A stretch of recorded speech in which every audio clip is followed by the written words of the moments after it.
নমস্কার। আজকে একটা দুর্দান্ত উপায় বলবো। এই উপায়টা যদি আপনারা করেন অতি অবশ্যই আপনারা লাভবান হবেন, জীবনে সুখ সমৃদ্ধি শান্তি পাবেন।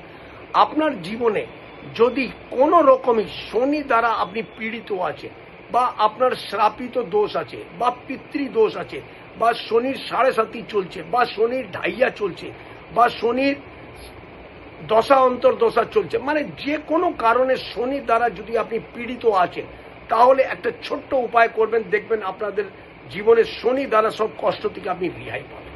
কি করবেন? আপনি রাস্তাঘাটে যেখানেই আপনি যদি কাককে দেখতে পাচ্ছেন, তখনই আপনি কি করবেন? আপনি মুঠো বন্ধ করে নেওয়ার পর শনিদেবের এই মন্ত্রটা আপনারা 21 বার, 31 বার বা 51 বার আপনি যদি করেন, অতি অবশ্যই শনির দুষ্প্রভাব থেকে রেহাই পাবেন। ওম সন শনিশ্চরায় নমঃ, ওম সন শনিশ্চরায় নমঃ, এই মন্ত্রটা পাঠ করুন, শনির কষ্ট থেকে আপনি রেহাই পাবেন।